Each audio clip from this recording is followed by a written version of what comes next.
Praise the lord. హల్లెలూయా. దేవుని ప్రియమైన ప్రజలారా, అందరూ బాగున్నారా? ఈ యొక్క బైబిల్ ధ్యానములను వింటూ ఉన్నటువంటి మీరు మరి దేవుని యొక్క చిత్తమును ఎరిగి ఆయన ఆజ్ఞలను ప్రకారం జీవిస్తున్నారని నేను దేవునికి వందనాలు తెలియజేస్తుంటున్నాను. మనందరము ఇప్పుడు కలుసుకోకపోయినా పరలోకంలో మాత్రం తప్పకుండా కలుసుకుందాం. హల్లెలూయా. అందుకే ఈ వాక్యాలన్నీ ఇంత శ్రమపడి మీ ముందుకు తీసుకొని రావడం. ఎవ్వరూ ఆదరించకపోయినా, ఎవరు సహాయం చేయకపోయినా, ఎవరు ప్రోత్సహించకపోయినా, పరిశుద్ధాత్మ దేవుడు నన్నును ఈ మోక్ష మార్గం టీవీ ఛానల్ వారిని అలా బలపరిచి ప్రేరేపిస్తూ నడిపిస్తున్నాడు. ఎందుకు అనంటే ఏ ఆత్మ కూడా ఈ భూమి మీద విడిచిపెట్టబడకూడదు. మనము ఈ లోకములో యాత్రికులము, పరదేశులమై ఉన్నామని జ్ఞాపకం ఉంచుకొని మన యొక్క పౌరస్థితి పరలోకమందున్నదనే నమ్మకముతో మన ప్రయాణాన్ని సాగించుటకు, బలపరచుటకే ఈ వాక్యములు. మన జీవితమును సరిచేసుకొనడానికి, మనం నడుస్తున్నటువంటి మార్గములు ఏవైతే ఉన్నవో దాని మీద దేవుని వాక్యం అనే వెలుగు, ఏ మార్గంలో మనం నడవాలి, మనకు దీపమై ఉండి నడిపించాలని ఈ వాక్యాలను మీ ముందుకు తీసుకొని వస్తున్నాం. ప్రార్థన చేయండి. ఆత్మీయ జీవం అనే కార్యక్రమముల కొరకు, మోక్ష మార్గం టీవీ ఛానల్ కొరకు ప్రార్థన చేయండి. దేవుడు మిమ్మల్ని తప్పక ఆశీర్వదిస్తాడు, బలపరుస్తాడు. తలలు వంచి ప్రార్థించుకుందాము. ప్రభువా, సువార్త ప్రకటించు వాని పాదములు, ఇదిగో నీ దేవుడు అని చెప్పుచు ప్రకటించు వాని పాదములు పర్వతముల మీద ఎంతో సుందరములై ఉన్నవని నీ వాక్యం సెలవిస్తూ ఉన్నది. మేము నీ పిల్లలముగా మా జీవితయాత్రను సాగిస్తూ దినదినము మాకు కలిగేటటువంటి ఒత్తిళ్లలోనూ, బాధలోను, ఆకస్మికమైనటువంటి పరిస్థితులను ఎదుర్కొనినప్పుడు కలిగేటటువంటి స్ట్రెయిన్, ఆ యొక్క వేదనకరమైన పరిస్థితులలో కూడా నీవు మాతో ఉండి తప్పిస్తూ, మమ్మల్ని ఘనపరుస్తూ, మా తల ఎత్తుకొని నిలబడేటట్లుగా చేసి నడిపిస్తున్నందులకై నీకు వందనాలు. యేసు ప్రభువా, నాతో మాట్లాడు. యేసు ప్రభువా, ఇదిగో ఈ నీ ప్రజలతో మాట్లాడు. వాక్యమైనటువంటి మా ప్రభువా,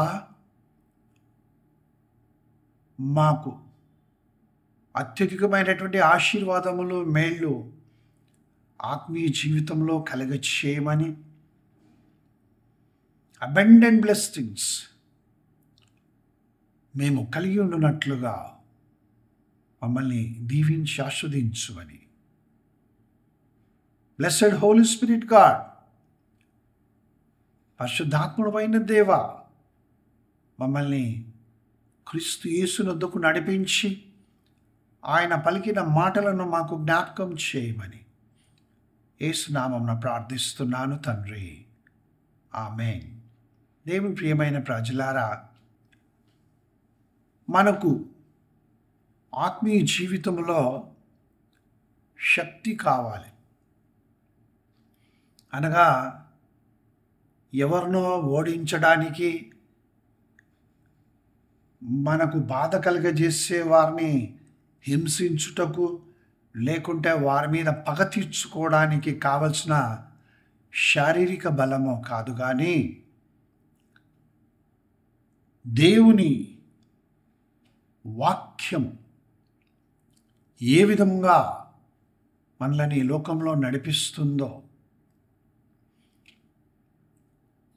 ఈ లోకంలో ఉన్నటువంటి ఈ లోకాధికారి అయినటువంటి సాతాను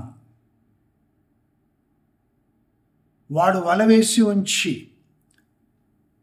గాలము వేసి పట్టుకొని ఉరులను ఒడ్డి చిక్కించుకొనుచు ఉంటున్నాడు. అనేకులు ఆ జిగటగల దొంగ ఊబిలో చిక్కుకొని పోయి చెడు అలవాట్లలోనూ వ్యసనముల చేత పట్టబడి వాటిలో నుంచి బయటికి రాలేక, ఒకవేళ వచ్చినా మరలా జారిపోవచ్చు. వారు పాపమునకు పాపము సమకూర్చుకొని అగాధంలోనికి, అనగా ఆ నరకంలోనికి జారిపోతూ ఉన్నారు.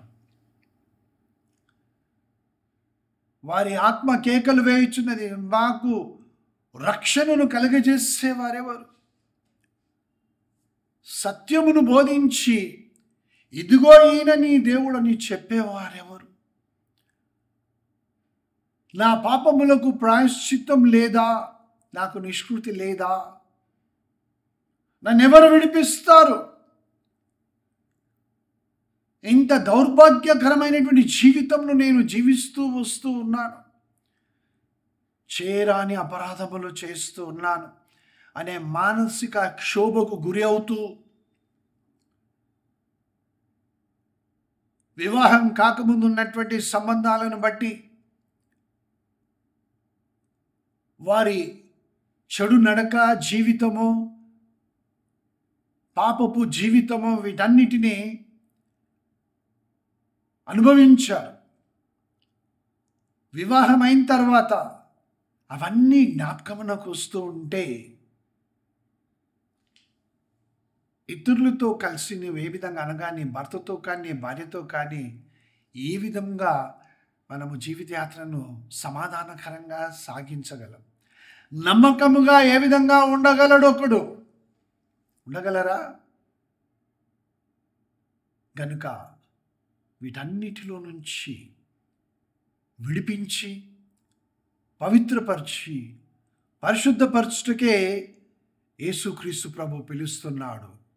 ప్రయాసపడి భారం మోసుకొంచున్న సమస్త జనులారా, నా యొద్దకు రండి, నేను మీకు విశ్రాంతి కలుగజేస్తాను. అనగా మీరు చేసినటువంటి పాపములను ప్రాయశ్చిత్తము నేనే చేస్తాను. మీ ప్రాణమునకు బదులుగా నా ప్రాణము మీ దోష శిక్షను అనుభవించింది. మీ అపరాధముల వల్ల రావాల్సినటువంటి శిక్షను ఆయన అనుభవించానని చెప్తూ ఉన్నాడు. నమ్మండి, అవన్నీ ఆయన మీద వేయండి. యేసు ప్రభువా, నన్ను క్షమించు. గత దినములలో నేను చేసినటువంటి తప్పిదముల వలన ఇప్పుడు నేను నటిస్తూ ఉన్నాను. నా కుటుంబంలో, లేక మోసగించిన నా స్నేహితుని ముందు, అవమానపరిచినటువంటి నా పెద్దల ముందు, నా సంఘములో నేను ద్విమనస్కుడనై నేను జీవిస్తూ ఉన్నాను. నన్ను క్షమించు. క్రీస్తు యేసును రక్షకునిగా అంగీకరించి నేను ఆయన కొరకు జీవించే అనుభవంలోనికి నన్ను నడిపించినప్పుడు, జీవం గల దేవుని వాక్యము నిన్ను తాకి నీకు మార్గమును చూపిస్తూ ఉంటుంది. ఎందుకంటే ఆ వాక్యమే శరీరధారియే మన మధ్యలో నివసించాడు. ఆయన పేరు యేసు. తన ప్రజల యొక్క పాపముల నుండి ఆయనే వారిని రక్షిస్తాడు. కాబట్టి ఆయనకు యేసు అని పేరు పెట్టారు. ఈ వాక్యంలో ఉన్నటువంటి శక్తిని మనం చూద్దామా? అపోస్తల కార్యముల గ్రంథము 10వ అధ్యాయము 38వ వచనాన్ని మనం చదువుకుందాము. ఈ వాక్యము మీ హృదయములతో మాట్లాడును గాక, నీ హృదయం అనే పలక మీద వ్రాయబడి ఉండును గాక. ఈ వాక్యంలో ఉన్నటువంటి సత్యము నిన్ను బంధ విముక్తునిగా చేసి, నిన్ను విడిపించి స్వతంత్రునిగా స్వతంత్రురాలునిగా చేయునుగాక. నీ పాత రోత జీవితము ఆయన తన వీపు వెనుక పారవేసుకుంటాడు గనుక ఈ వాక్యము నిన్ను బలపరచునుగాక. అదేదనగా దేవుడు నజరేయుడైన యేసును పరిశుద్ధాత్మతోనూ శక్తితోనూ అభిషేకించెనన్నది. యేసును దేవుడు పరిశుద్ధాత్మతోనూ శక్తితోనూ, అనగా అందరూ పరిశుద్ధాత్మను కలిగి ఉన్నారు, కానీ ఆ పరిశుద్ధాత్మ దేవుని యొక్క శక్తి చేత వారు ఏ కార్యములైతే చేయాలో, ఏ విధంగానైతే ఈ లోకములో వారు దేవుని కొరకు జీవించాలో, దేనిని చేయకూడదో దానిని ఎదిరించి, ఏది చేయాలో దానిని చేయనీయకపోతే ఆ శక్తి చేత నీవు దానిని చేస్తూ ముందుకు సాగిపోవడానికే నీకు అభిషేకం కావాలి. చాలామంది ఆరాధన అయిపోయిన తర్వాత బయటికి వెళ్తూ ఉంటారు కదా, ఇంకా ఎగబడి వెళ్ళి ఆ టీవీ చిన్న ఒక 2 సెకండ్స్ 3 సెకండ్స్ టీవీలో కనబడడానికి వెళ్ళి సాక్ష్యం, దేవుడు నన్ను తాకాడు, నేను అభిషేకించబడ్డాను అని చెప్తూ ఉంటారు. ఆయన అభిషేకము నీ మీద ఉంటే, నిన్ను దేవుడు అభిషేకిస్తే నీవు దేవునిని మహిమపరుస్తావు. ఆయనను కలిగిన అనుభవంలో నీ ముఖవర్చస్సు, నీ జీవిత విధానము, నీ మాట తీరు ఇవన్నీ మారిపోతాయి. నీ ఆలోచనలు కూడా మారుతాయి. పైకి బాగా నేను నటించవచ్చు, కానీ నా ఆలోచనలు ఈ లోక సంబంధమైనవై ఉండి ఈ అపవాది కల్పించినటువంటి తంత్రములను గురించి ఆలోచించి వాటిని చేయనికి నేను ప్రేరేపించబడుతూ ఉంటే ఎక్కడుంది నాలో అభిషేకం? ఇప్పుడు చూస్తున్నాం మన అనేక మంది సేవకులను, సేవకురాండ్లను. ఏం చెప్తున్నారు వాళ్ళు? నిజముగా దేవుని అభిషేకము వారి మీద నిలిచి ఉంటే, వారిలో క్రీస్తు యేసు మాటలుంటే ఇదే బోధను వారు బోధిస్తారా? ఇదిగో నేను పండ్ల కొరకు ప్రార్థిస్తున్నా, వీటిని తిన్నవారికి ఇది జరిగిపోతుంది, అది జరిగిపోతుంది, అది వచ్చేస్తుంది, ఇది వచ్చేస్తుంది. పండు తింటే జరిగితే దేవుడు ఎందుకు నీకు? దేవుడు చెప్పినటువంటి కొన్ని మాటలను వక్రీకరించి చెప్పి, ఎత్తి పట్టుకోనండి నీ కానుక అందరూ చూడాలి. ఎందుకనంటే సిగ్గులకైనా తన జేబులో నుంచి తీసి, పర్సులోంచి తీసి కానుక పట్టుకోవాలన్నమాట. లేకపోతే చాలామంది కానుక వేయరు కదా, అలాంటి వారిని కూడా వేస్తావా వేయవా అని బలవంతంగా వారితో వేయించడం. ఎంత ఉన్నా 10 తరములకు సరిపడా ఆస్తి సంపాదించుకొని అన్నీ ఉన్నా ఇంకా జలగకు 2 కూతుర్లట. ఇమ్ము ఇమ్ము అని అంట వారి పేర్లు. జలగనే పీలుస్తుందంటే ఆ జలగకి 2 కూతుళ్ళంట. ఇమ్ము ఇమ్ము ఆ పేర్లు, 2 కూతుళ్ళ పేర్లు. అంటే జలగ కూతుళ్ళు ముగ్గురు కలిసి పీల్చేస్తున్నారు. ఎప్పుడైనా మీరు ఫేస్బుక్లో కానీ, వాట్సాప్లో కానీ, లేకపోతే ఇన్స్టాగ్రామ్లో కానీ చూసారా మెసేజెస్? మన మీద ఏం మాట్లాడుతున్నారు, క్రైస్తవులను ఏమంటున్నారు, ఎన్ని బూతులు తిడుతూ ఉన్నారు, ఈ దశభాగాల గురించి ఎన్ని ట్రాల్స్ చేస్తున్నారు, ఎంత విపరీతమైనటువంటి మాటలు మాట్లాడుతూ ఉన్నారు. బాధ అనిపించదా? నా దేవుని యొక్క నామం ఏ విధంగా దూషింపబడుతూ ఉన్నది. ఆయన చెప్పినదేమిటి, చేయమన్నదేమిటి, ఈ బోధకులు సేవకురాండ్లు అని చెప్పుకునేటటువంటి వారు చేసేది ఏమిటి? వాక్యమును వారు చూపించడం లేదు. యేసు ప్రభువుకే అభిషేకము కావాల్సి వచ్చింది లోకంలో జీవించడానికి. మరి నీకు కూడా కావాలి. నీవు కూడా దేవుని యొక్క పరిశుద్ధాత్మతోనూ శక్తితోనూ అభిషేకించబడాలి. ఆ అభిషేకము కొరకు ప్రార్థన చేయు. ప్రభువా, నీ పరిశుద్ధాత్మతో నన్ను అభిషేకించు, నీ శక్తితో నన్ను అభిషేకించుమని ప్రార్థన చేయమని ఎంతమంది బోధిస్తూ ఉన్నారు? అది చెప్పరు. ఎందుకంటే నీవు సత్యం తెలుసుకుంటే దశభాగాలు ఆగిపోతాయి, వారికి ఇవ్వవు. నువ్వు సత్యం తెలుసుకుంటే కానుకలు ఆగిపోతాయి వాళ్ళకి, కాబట్టి వాళ్ళు అవి చెప్పరు, అలా మూసి పెడతారన్నమాట. దేవుని ప్రియమైన ప్రజలారా, అభిషేకము ఉంటే నీ మీద కానీ నా మీద కానీ లోకంలో ఏ మానవుని మీద, ఏ విశ్వాసం మీద, ఏ పరిశుద్ధుని మీద, ఏ సేవకుని మీద, సేవకురాల మీదనైనా దేవుని అభిషేకం ఉంటే వాళ్ళు ఏం చేస్తారంటే, దేవుడు ఆయనకు తోడయుండెను గనుక, దేవుడు ఆయనకు తోడయుండెను గనుక ఏం చేస్తూ ఉన్నాడు? అభిషేకించబడినటువంటి యేసు ప్రభు మేలు చేయుచు అపవాది చేత పీడింపబడిన వారినందరినీ స్వస్థపరచుచు సంచరించుచుండెను. దేవుని నామం నాకు మహిమ కలుగును గాక. హల్లెలూయా. ఏం చేస్తున్నాడు ఆయన?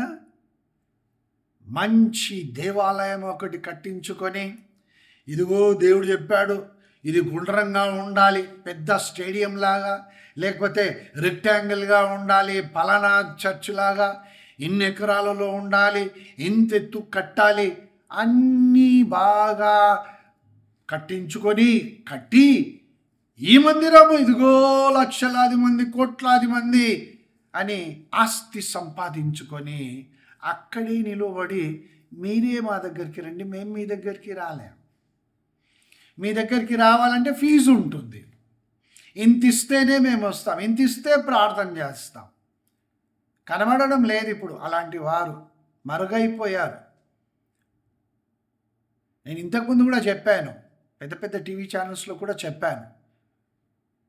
వాళ్ళ ఆఫీసర్స్, కార్పొరేట్ అనగా పెద్ద పెద్ద మల్టీనేషనల్ కంపెనీస్ ఆఫీసెస్ ఉంటాయి కదా, వాటికంటే డీసెంట్గా వాళ్ళు అలంకరించుకొని కట్టించుకొని చాలా, అందులో వెళ్ళగానే ఇంకా నీవు 10 రూపాయలు ఇవ్వాలనుకునే వానివి 1,00,000 రూపాయలు ఇస్తావు. అలా ఉంటుంది ఆ డీసెన్సీ. వాళ్ళు దేవునిని చూపించరు, దేవుని వాక్యముని గురించి మాట్లాడరు. నీకు ప్రార్థన చేయాలా, ఇదిగో ఇంత నీవు ఇప్పుడు ఈ అకౌంట్లో జమ చెయ్యు, నీకు వెంటనే నేను ప్రార్థన చేస్తాను.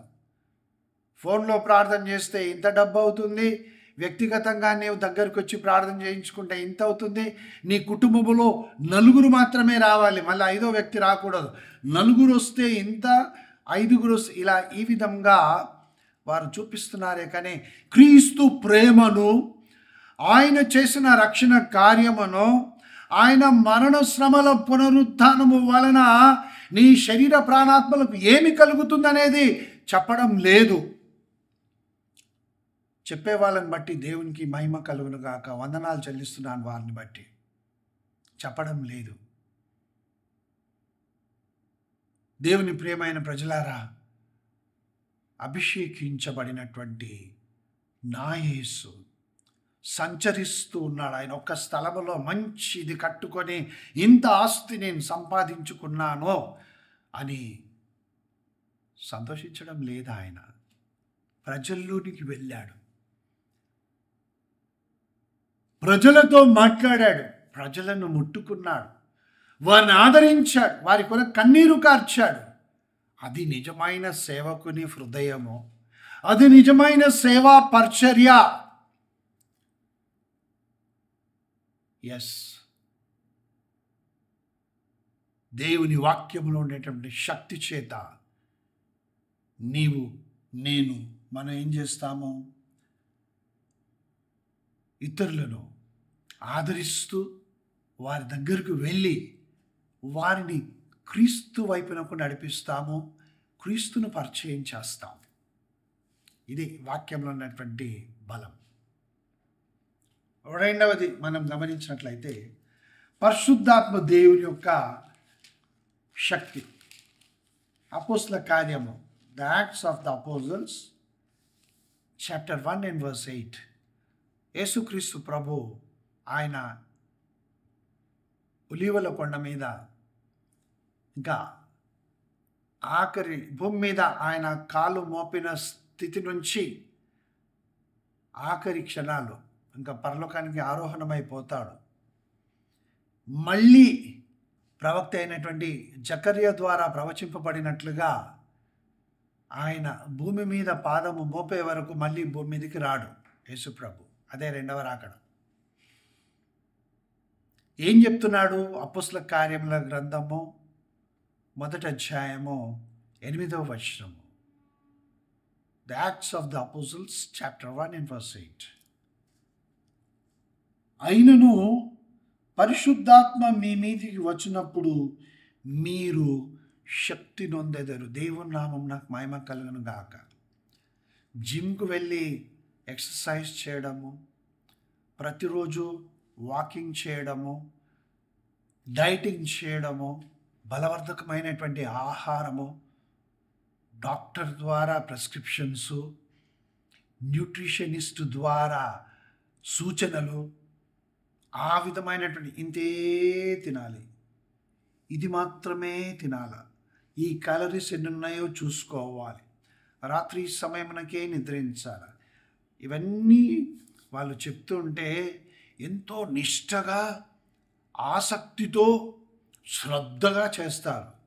కానీ ఈ సమయంలో నీవు వాక్యం చదువుకుంటావు, ఈ సమయంలో నీవు ప్రార్థన చేస్తావు అనేది ఎప్పుడైనా నిర్ణయించుకున్నావా?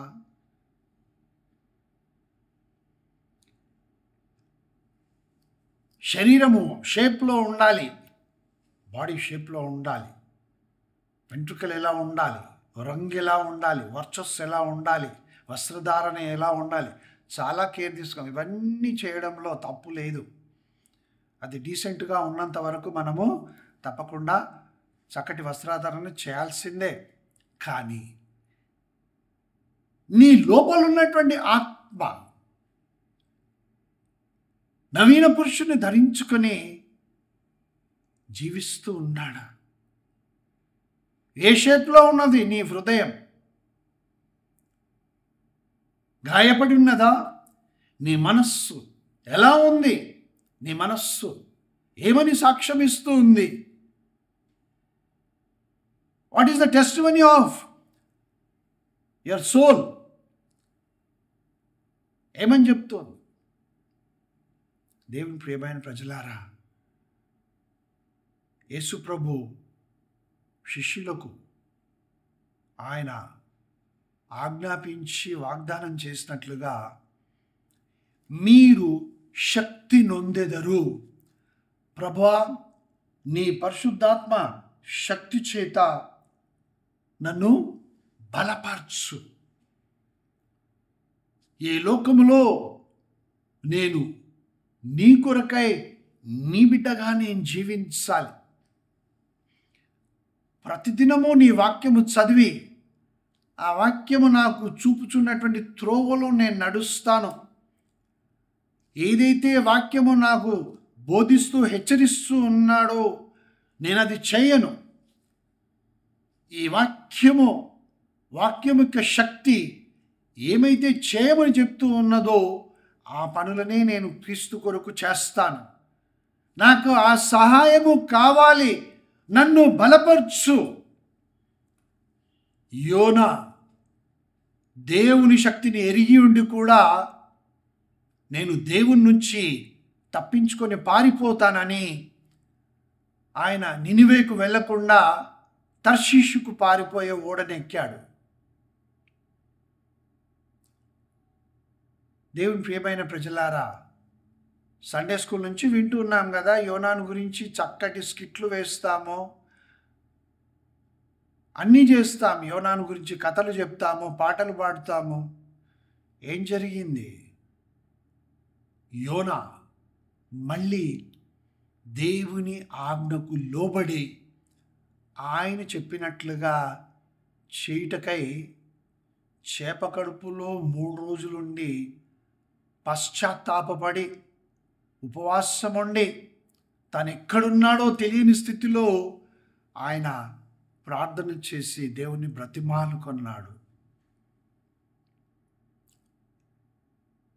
దేవుని యొక్క శక్తి చేత మనము ఇలాంటి ఆలోచనలను, అనగా దేవుడు నినివేకు వెళ్ళమంటే ఆయన తర్షీషుకు వెళ్తున్నాడు కదా, పరిశుద్ధాత్మ దేవుని యొక్క శక్తి చేత నీవు శక్తి పొందినప్పుడు నీవు అటు వెళ్ళకూడదు, నీవు ఇటే వెళ్ళాలి అని అంటే నీవు ఆ ఆలోచనను స్వాధీనము చేసుకుంటావు.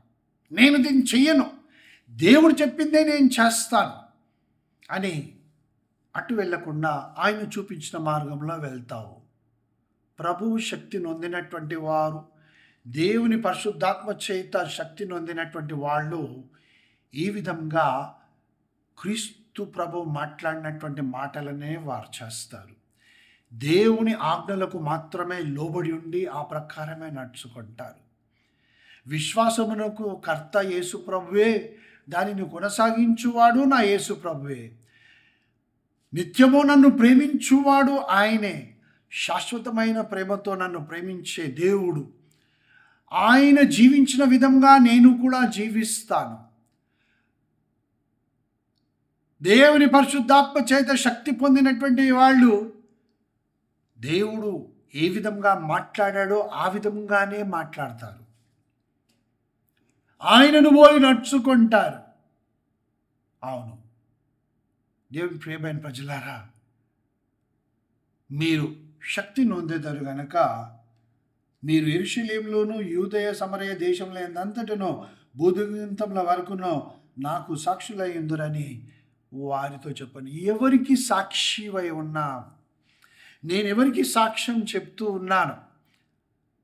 పరిశుద్ధాత్మ శక్తి చేత మనము బలమును పొందిన వారమైతే అపవాదిని జయించుటకు మనము పరిశుద్ధాత్మ శక్తి చేత నిలబడతాం. పాపముతో పోరాడి రక్తము కారునంతగా మనం ఇంకా ఎదిరించలేదంటుంది వాక్యం. నీవు పోరాడుతూ ఉంటే శ్రమలు కలుగుతాయి, గాయాలు అవుతాయి, బాధ కలుగుతుంది, అనగద్రొక్కబడతావు, మానసికంగా నీకు గాయములు అవుతూ ఉంటాయి. వీటన్నిటి వలన నీవు ఇంకా క్రీస్తుకు సమీపంగా వెళ్ళాలి. కానీ అనేకులు విడిచి వెళ్ళిపోవచ్చు ఉంటున్నారు విశ్వాసంలో నుంచి. కాబట్టి పరిశుద్ధాత్మ శక్తి పొందే వరకు మనము దాగి ఉండాలని, అంతఃపురంలో దాగి ఉండాలని సెలవిస్తున్నాడు. యెషయా గ్రంథము 26వ అధ్యాయము 21వ వచనము. ఉగ్రత దినము తీరిపో వరకు నీవు నీ అంతఃపురంలోనికి వెళ్ళి దాగి ఉండము.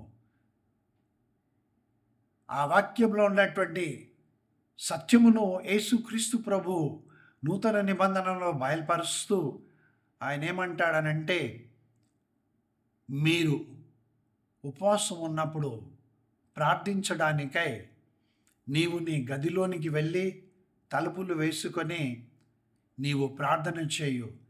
అప్పుడు రహస్యమందు చూచుచున్న నీ పరలోకపు తండ్రి నీకు ఉత్తరం ఇస్తాడు, బహుమానం ఇస్తాడు, జవాబు ఇస్తాడని యేసు ప్రభు చెప్పాడు. అది దాక్కోవడం అంటే, అనగా నిన్ను నీవు ఒంటరిగా నీవు వెళ్ళి ప్రభు సన్నిధానములో నీవు ఆయన సన్నిధానములో పశ్చాత్తాపము, మారు మనసు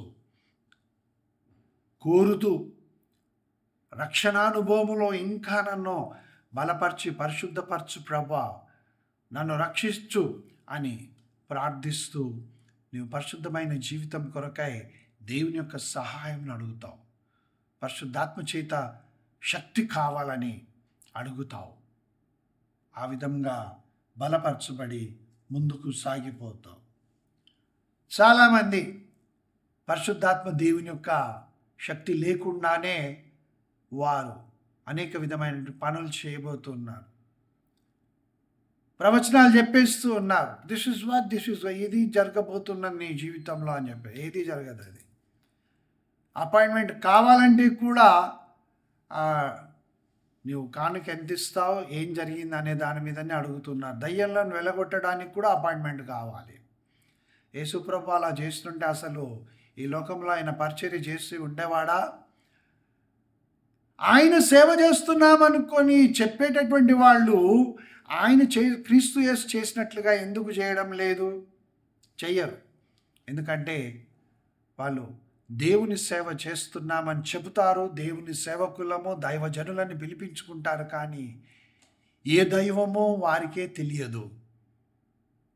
ఈయన దైవజనుడు అని చెప్పేటటువంటి ఇతనికి కూడా తెలియదు ఆయన ఏ దైవం యొక్క జనుడో. దేవుని ప్రియమైన ప్రజలారా, దేవుని యొక్క వాక్యము శక్తి చేత నీవు నడుచుకోవాలి, నేను నడుచుకోవాలి. దేవుని పరిశుద్ధాత్మ శక్తిని పొందిన వారమై ఈ లోకములో మనము క్రీస్తు కొరకు నిలబడి అపవాదిని జయించాలి. ఆ తర్వాత యేసు రక్తములో ఉన్నటువంటి శక్తి. హెబ్రీలకు రాసినటువంటి పత్రిక 9వ అధ్యాయము 14వ వచనాన్ని నేను చదువుతున్నాను. నిత్యుడగు ఆత్మ ద్వారా తన్ను తాను దేవునికి నిర్దోషినిగా అర్పించుకొనిన క్రీస్తు యొక్క రక్తము నిర్జీవ క్రియలను విడిచి జీవం గల దేవుని సేవించుటకు నీ మనస్సాక్షిని ఎంతో ఎక్కువగా శుద్ధి చేయును. చప్పట్లు కొట్టి దేవుని మహిమపరుస్తాం. హల్లెలూయా. నిర్జీవ క్రియలను విడిచిపెట్టాలి అని అంటే ప్రాచీన పురుషుని స్వభావమును వదిలిపెట్టి నవీన స్వభావమును ధరించుకొని నవీన పురుషుని వల్ల మనం జీవించాలి అని అంటే ఆ క్రియలను వదిలిపెట్టడానికి మనకు కావలసినటువంటి శక్తి ఏమిటి అని అంటే యేసు ప్రభు యొక్క ప్రాణము.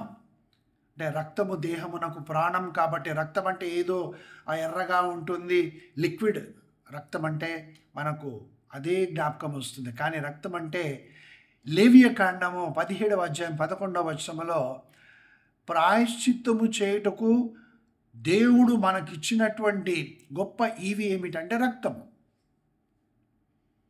కోడల యొక్కయు మేకల యొక్క రక్తము పాపములను తొలగించలేకపోతూ ఉన్నాయి. కాబట్టి ఆయన తన యొక్క నిత్య సంకల్పము చొప్పున తన కుమారుని లోకంలోనికి పంపించి ఆయన తన ప్రాణమును ధారపోసాడు. రక్తం అంటే ఏదో శరీరం నుంచి కారినటువంటి రక్తం కాదు, రక్తములో ప్రాణం ఉన్నది. ఆ ప్రాణమును ఆయన ధారపోసాడు నీ కొరకు నా కొరకు. ఆ రక్తము అనగా ఆయన ప్రాణము మన అంతరంగములోనికి వెళ్ళి మన మనస్సాక్షి అంతరంగము జ్ఞాపకపు పొరలలో, అనగా నీవు చిన్నప్పుడు ఏం చేశావో అది నీ జ్ఞాపకం ఉండకపోవచ్చు, కానీ నీ హృదయంలో ఉంది ఎక్కడో, అది అణిచివేయబడి ఉన్నది, మూయబడి ఉన్నాయి. ఆ ఆలోచనలు, ఆ జ్ఞాపకాలు నీవు చేసినటువంటి వాటిని అలా మూసి ఉంచావు అన్నమాట, కప్పిపెట్టావు. అక్కడికి వెళ్ళడానికి డాక్టర్స్ దగ్గర మందులు లేవు, ట్రీట్మెంట్ లేదు. డిప్రెషన్ అంటాడు డాక్టర్ దగ్గరికి వెళ్తే, మానసికంగా రోగి అంటాడు, యాంటీ డిప్రెసెంట్స్ ఇవ్వాలి అంటాడు. ఇంకా వారు మందులు తీసుకుంటారు, ఎందుకంటే వాళ్ళకు డిప్రెషన్ లేదు, ఏమీ లేదు. అంతరంగములో ఈ యొక్క బాధ ఉంది. తాను చేసినటువంటి పాపములు, తాను చేసినటువంటి తప్పిదములు, ఇతరులకు చేసినటువంటి మోసము, మాట్లాడినటువంటి అబద్ధాలు, తాను చేసిన దొంగతనాలు, జీవించినటువంటి వ్యభిచారపు జీవితము, ఎంతమంది యవనురాళ్లను పాడు చేస్తావో, స్త్రీలను వేధించావో, లేకుంటే పురుషుణ్ణి నీవు పాడు చేస్తావో, ఇవన్నీ ఆ అంతరంగంలో ఉండిపోతాయి. మర్చిపోలేవు, మర్చిపోవడానికి ప్రయత్నిస్తావు. ఈ పోరాటంలోనే ఈ మనస్సు కలత చెంది ఇంకా పిచ్చి పిచ్చిగా మాట్లాడడము, అలజడి, ఏకాగ్రత ఉండకపోవడము, ఏం పని చేస్తున్నావో ఆలోచించే స్థితి కూడా లేకపోవడము, పరధ్యానంగా ఉండడము, ఇవన్నీ జరుగుతుంటాయి. ఎందుకు? మనస్సులో అది తొలుస్తూ ఉంటుంది, బాధిస్తూ ఉంటుంది, ఎవరికీ చెప్పుకోలేవు, నీవు దాని గురించి ఏమీ చేయలేవు. కాబట్టి అది ఆ ఆలోచనలు, ఆ పాపము నీ లోపల ఉండి నిన్ను గుచ్చుతూ ఉంటే యాంటీ డిప్రెసెంట్స్ ఏం పని చేస్తాయి? చేయవు. నీకు లేని వ్యాధికి ఆ పవర్ఫుల్ మెడిసిన్స్ ఇస్తున్నా, నిద్ర రావడం లేదు, ఇదిగో ఈ పవర్ఫుల్ టాబ్లెట్ తీసుకోమని ఇస్తాడు డాక్టర్. అది వేసుకున్నా నిద్ర రాదు. ఎందుకు? అది వేసుకున్న కొద్దిసేపటికే మెలకువ వచ్చేస్తుంది. లోపల బాధ. ఇప్పుడే మోకాళ్ళ మీద ఉండి పశ్చాత్తాపపడు. యేసు క్రీస్తు ప్రభు యొక్క రక్తము అందు గురించే చిందింపబడి ఉన్నది. నీ హృదయాంతరంగములో దాక్కొని ఉన్నటువంటి పాపములు, దోషము, అపవిత్రమైన జీవితం, మోసము, అబద్ధములు, ఇవన్నీ కూడా నిన్ను వేధిస్తూ ఉంటే ఎక్కడ నెమ్మది ఉంటుంది? ఎక్కడ విశ్రాంతి ఉంటుంది? నీవెన్ని కానుకలు ఇచ్చినా, నీవెంత దశంభాగం ఇచ్చినా, నువ్వెన్ని దేవాలయాలు కట్టించడానికి లక్షలాది రూపాయలు ఇచ్చినా, ఓ సహోదరు పాట పాడడానికి ఒక ఆవిడ 1,00,000 రూపాయలు పంపించిందంట. ఇంకా 10 సార్లు చెప్తూ ఉంటుంది టీవీ ప్రోగ్రామ్స్లో, 1,00,000 రూపాయలు ఇచ్చింది, 1,00,000 రూపాయలు ఇచ్చింది ఈ సినిమా కొరకు. ఇది ఏం పాటలు పాడుతున్నారు? ఏమి చెప్తున్నారు దేవునికి? ఎందుకు ఇచ్చారు ఆ డబ్బు? ఇది సేవ. నా ప్రియమైన సహోదరి, నా ప్రియమైన సహోదరుడా, నీకు ఇప్పుడు చెప్పినటువంటి మాటలు నీ జీవితంలో నిజమే అని నీవు అనుకుంటే వెంటనే మోకాళ్ళ మీద ఉండి ప్రార్థన చేయి. ప్రభువా, ఇదిగో నేను గత జీవితంలో నేను ఈ విధంగా, నా పాత జీవితము రోత జీవితము, అపవిత్రమైన పనులు చేశాను, నేను నన్ను క్షమించు. నా అంతరంగంలో ఉన్నది నేను తీసివేయలేకపోతున్నాను, ఏ డాక్టర్ కూడా తీసివేయలేకపోతున్నాడు. నన్ను క్షమించి నీ ప్రశస్తమైన రక్తము చేత నన్ను కడిగి విమోచించు, విమోచన కలుగజేయు ప్రభువా. హెబ్రీ 9:14 ప్రకారం ప్రార్థన చేయి. ఈ దినమున నీకు విడుదల దేవుడు కలగజేస్తున్నాడు. తన వాక్యము చేత, తన పరిశుద్ధాత్మ శక్తి చేత ఆయన నిన్ను అభిషేకించి నిన్ను నూతనపరుస్తున్నాడు. నీ హృదయంలో ఉన్న వాటిని తీసివేస్తూ ఉన్నాడు. ఒక పంది, గొర్రె 2 కలిసి వెళ్తూ ఉన్నాయి. మార్గ మధ్యలో బురదగుంట ఒకటి వచ్చింది. పంది పడిపోయింది, గొర్రె కూడా పడింది. ఏం చేస్తాయి రెండు? A pig fell into the dirty ditch, and the lamb also fell into the dirty ditch. Think about what they do. ఏం చేస్తాయి అవి రెండు? పందేమో చక్కగా, ఆహా నాకు ఇష్టమైన దాంట్లో నేను పడ్డానే, ఎంత అదృష్టమో అని అందులో పడి పొరలాడుతూ ఉన్నది. కానీ ఆ గొర్రె మాత్రము అది కేకలు వేస్తున్నది, నేను ఇందులో పడ్డాను, నేను ఇందులో ఉండలేను, నన్ను ఎవరైనా రక్షించి బయటికి తీయండి అని చెప్పి. దట్స్ ద క్రై అంటూ గాడ్. ఆ విధంగా మనము దేవుని వైపున చూసి, నాకు ఇది ఇష్టం లేదు ప్రభువా, కానీ నేను ఇందులో పడ్డాను, నన్ను తీసి నీ రక్తం చేత కడిగి నన్ను విమోచించు, హిమము కంటే తెల్లగా చేయు, నన్ను పరిశుద్ధపరచు అని నీవు అడిగినప్పుడు యేసు రక్తము నీ నిర్జీవ క్రియను విడిచిపెట్టేటట్లుగా నిన్ను శుద్ధీకరిస్తుందని వాగ్దానం.